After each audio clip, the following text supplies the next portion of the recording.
Yes, now question number 25। 25th question में आपको XYZ partners हैं, 754 उनके रेशो है, ईयर ओवर हो गया है, ख़त्म हो गया है और उनकी बैलेंस शीट आपको दी हुई है। अगले दिन से पार्टनर्स डिसाइड कर रहे हैं न्यू ईयर से 1 अप्रैल से कि हम 3-2-1 में शेयर करेंगे। गुडविल आपको निकाल के दी हुई है। Partners neither want to record the goodwill nor want to distribute the reserves and profit. इन्होंने आपने बैलेंस शीट में देखा, इनके पास जनरल रिजर्व में 65,000 पड़े हैं, प्रॉफिट में भी 25,000 रुपये पड़े हुए हैं। गुडविल के लिए आपको हमेशा पता है एक ही एंट्री होती है, वो होती है गेनिंग टू सैक्रिफाइसिंग। और यहाँ पे इन्होंने ये बोला है कि जनरल रिजर्व और प्रॉफिट में पैसा पड़ा हुआ है जिसको वो neither want to record the goodwill nor want to distribute the general reserve and profit. Partners नहीं चाहते कि हम जनरल रिजर्व और प्रॉफिट्स का पैसा खा लें, वो चाहते हैं भाई कमा के रखा हुआ है चलता रहे, हम आपसी समझौता कर लेंगे, यानी कि केस नंबर 2। तो अब आपको इस क्वेश्चन में देखकर ये समझ आ गया कि गुडविल के लिए तो हम करते ही हैं, गेनिंग टू सैक्रिफाइसिंग करते हैं, और प्लस हम इन दोनों के लिए भी, जनरल रिजर्व के लिए भी और P&L के लिए भी, इन दोनों के लिए भी इन्होंने बोला बांटना नहीं है, तो यानी कि इनके लिए भी गेनिंग टू सैक्रिफाइसिंग करनी है। तो ऐसे केस में मैंने पहले गुडविल की बना दी, आप चाहें तो, क्योंकि तीनों के लिए आपने गेनिंग टू सैक्रिफाइसिंग बनानी है, तो आप चाहते तो तीनों को ऐड करके भी कर सकते थे। मैंने गुडविल के लिए पहले बना दी, गुडविल 1.5 लाख थी।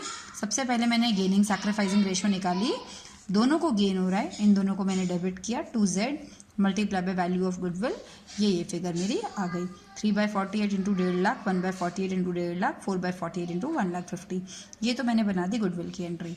GR यानी कि जनरल रिजर्व और P&L दोनों को ही बांटना नहीं है, तो आपसी समझौता तो करना पड़ेगा। आपसी समझौते का मतलब गेनिंग टू सैक्रिफाइसिंग, GR के लिए भी और इसके लिए भी।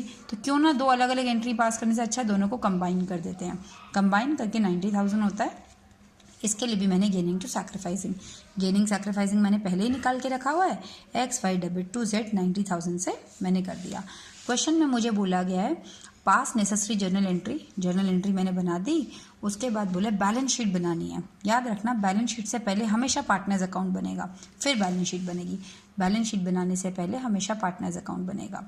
पार्टनर्स कैपिटल अकाउंट में यहाँ से जो इनकी ये वाली कैपिटल थी 2,10,000, 1,50,000, 1,20,000, ये इनकी बैलेंस BD है, तीनों में डाल देना। इसके बाद और क्या हुआ, इन पार्टनर्स को कुछ मिला या कुछ गया इनके पास से, डेफिनेटली, क्योंकि यहाँ पर आपने पार्टनर्स के नाम पर एंट्री बनाई हुई है X और Y। पहले मैं गुडविल की एंट्री को कर रही हूँ, आप चाहें तो आप सबको कंबाइन करके जो एंट्री की है वो भी कर सकते हैं। अब मैंने केवल बैलेंस BD डाला, उसके बाद X डेबिट और Y डेबिट, दोनों डेबिट में है तो डेबिट साइड में डाल दो।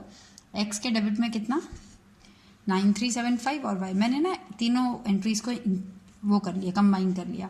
X डेबिट 9375, यहाँ पे भी X डेबिट 5625, तो टोटल मिला के X कितने से डेबिट हो गया 15,000 से। Y 3125, यहाँ पे भी डेबिट और यहाँ पे भी डेबिट, दोनों को इंक्लूड कर दिया, तो Y डेबिट कितने से हो गया 5,000 से। Z क्रेडिट 12,500 और 7,500, Z क्रेडिट हुआ टोटल मिला के आपका 12,500 और 7,500 कितना होता है 20,000 से। तो ये 20,000 इकट्ठा नहीं, बाई X बाई Y करके लिखना है आपने, ठीक है जी।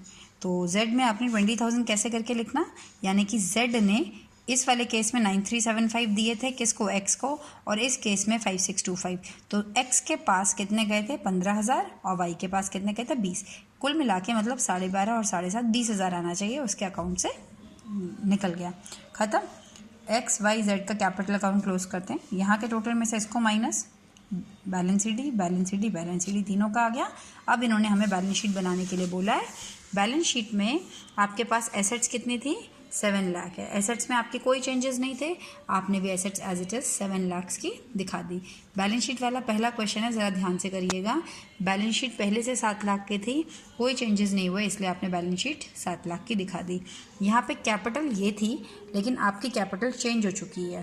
कैपिटल कितनी हो गई है अब आपकी, दिस जो आपने कैपिटल अकाउंट से निकाली है, 1 2 3, कैपिटल आप यही लिखेंगे।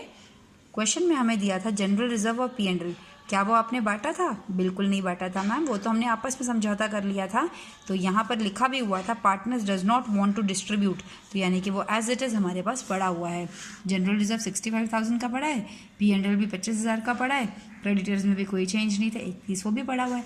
अब आपकी बैलेंस शीट आपके सामने है, टोटल अगर आप दोनों साइड का करते हैं तो 7 लाख दोनों साइड का बैलेंस शीट टोटल हो जाएगा। ओके।